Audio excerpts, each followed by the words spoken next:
और क्षेत्र में आकर आप सबके दर्शन करने का सौभाग्य प्राप्त हुआ है। और मैं खास करके श्री बाबूलाल जी का, जो यहाँ के हमारे प्रतिष्ठित और बहुत ही संघर्षशील व्यक्तित्व वाले साथी हैं, उनके द्वारा इस सभा का कहो बैठक का आयोजन किया है। मैं उन्हें बहुत बहुत साधुवाद देते हुए आप सबका, बहनों का, साथियों का, बच्चों का, बुजुर्गों का आभार व्यक्त करता हूं कि आप सब लोग यहां पर इस वक्त उपस्थित हैं। साथियों, आज इस सभा में हमारे बहुत ही कर्मठ, जो लगातार कई वर्ष से जनता के बीच में, अपने कोली समाज के बीच में काम करते हुए आगे बढ़े हैं, और वो दिल्ली प्रदेश के सम्माननीय हमारे अखिल भारतीय कोली समाज के अध्यक्ष हैं श्री योगेंद्र जी। बहुत ही अच्छे व्यक्ति हैं, उनकी बात आपने अभी सुनी होगी। साथ में इनकी टीम के महामंत्री श्री जयपाल सिंह जी, जो पुलिस से रिटायर्ड ऑफिसर हैं, वो भी हमारे बीच हैं। संजय भारती जी, ये भी कई वर्षों से कोली समाज के लिए कार्यरत हैं। साथ में यहां पर सतीश जी हैं, और मेरे बहुत ही परम मित्र नेपाल जी, जरा खड़े हो जाइए, इनके लिए जोरदार एक बार ताड़ियां बजाएं। जब मैं सांसद था 2009 से 19 तक, तो लगातार ये अपने दिल्ली प्रदेश कोली समाज की संस्था के माध्यम से मेरे पास नॉर्थ एवेन्यू में आपकी समस्याओं को लेकर आते थे। कोली और कोरी समस्या के बारे में आते थे, जिसको आप लोकसभा में उठाइए, पार्लियामेंट में उठाइए, संसद में उठाइए, ताकि हमारी समस्याओं का समाधान हो। और हमने उसे उठाने का प्रयास किया। यहां पर मंच पर हमारे अन्य साथी हैं, हरिकृष्ण जी हैं, उनकी बात भी आपने सुनी। साथ में एडवोकेट हमारे बेटे समान हेमंत जी, और यहां पर अन्य सभी मंच पर विराजमान जो मेरे सहयोगी मित्र हैं, उपस्थित सभी मातृशक्ति, मेरी बेटियों, नौजवान साथी और प्यारे प्यारे मित्रों, ये कभी कभी सौभाग्य प्राप्त होता है कि इस 140 करोड़ लोगों के देश में अपने समाज के साथ मिलने का सौभाग्य सभी को प्राप्त नहीं होता।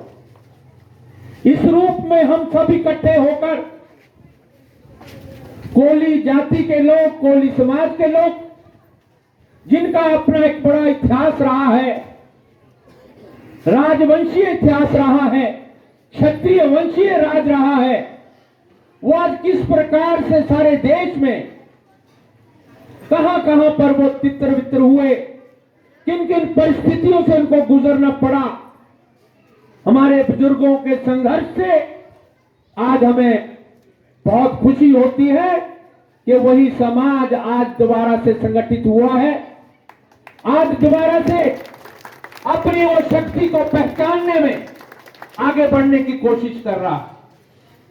आज हमें यह भी खुशी होती है कि हमारी माताएं बहनें, जिनको हम केवल मात्र अपने चूल्हे चौके तक सीमित रखते थे, आज हमारी बेटियां वो डॉक्टर भी बन रही हैं, इंजीनियर भी बन रही हैं, हवाई जहाज भी उड़ा रही हैं, अच्छे अच्छे पद पर डिप्टी कमिश्नर हो, सुपरिंटेंडेंट पुलिस हो, पुलिस की अच्छे अच्छे अधिकारी, समाज के अन्य सरकार की जो है वो अच्छे पदों पर वो हमारे समाज की बेटियां भी आगे बढ़ रही हैं।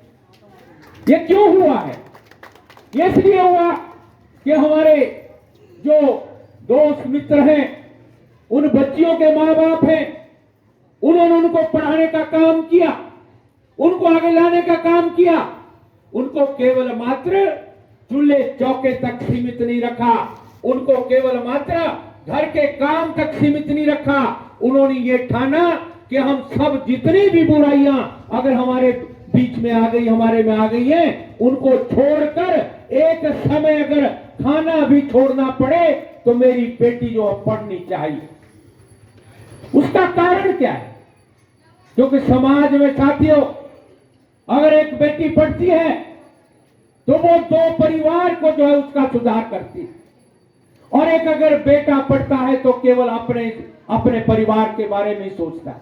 बेटी हमेशा दो परिवार के बारे में सोचती है।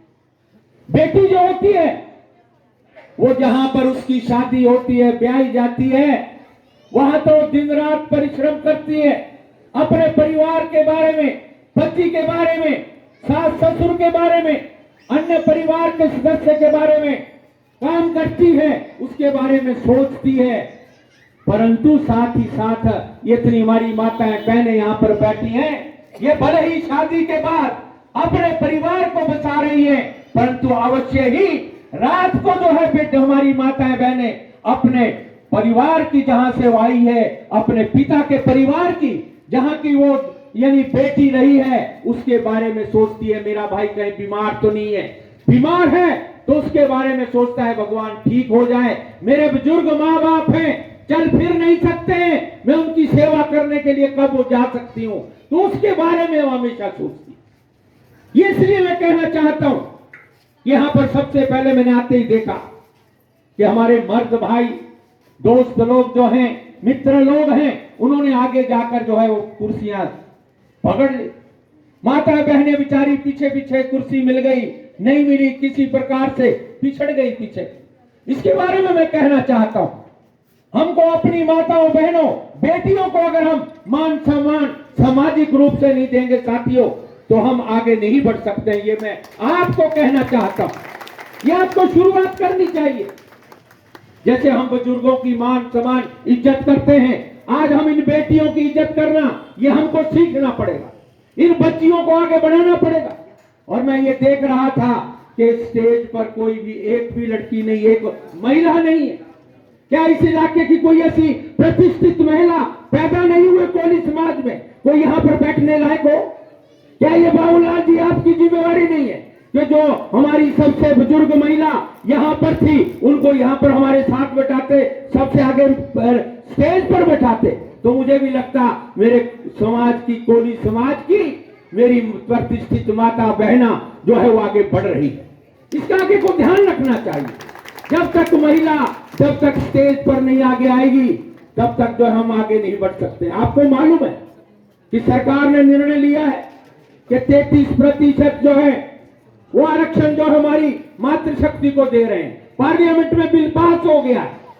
आपकी मान लो यहाँ की सीट, काउंसलर की सीट मान लो अगर रिजर्व हो जाती है, महिलाओं को रिजर्व हो जाती है, बाबूलाल जी अगर यहाँ की महिला रिजर्व हो जाती है, तो और भी कास्ट है बहुत सी जो शेड्यूल कास्ट में आती है, कोली भी तो शेड्यूल कास्ट में आती है।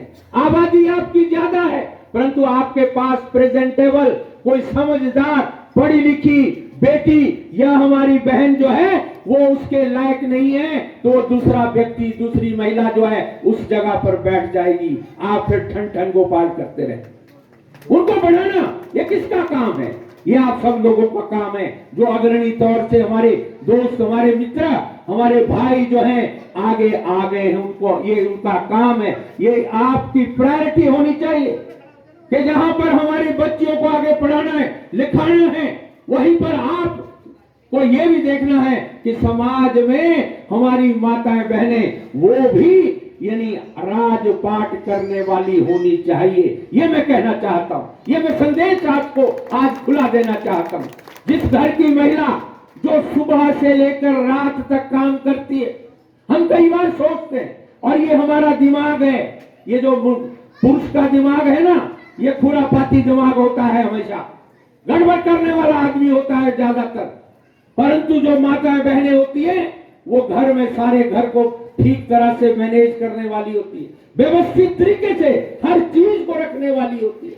और मैं कई बार पूछता हूं, आपसे ही पूछता हूं, अगर आपकी कोई चीज गुम हो जाए, घर में कोई आपका वस्त्र कहीं गायब हो जाए, तो आपको वो वस्त्र नहीं मिलेगा, परंतु आपकी पत्नी, आपकी माता जो है तुरंत बोलेगी, बेटा ये तेरी चीज ये पकड़।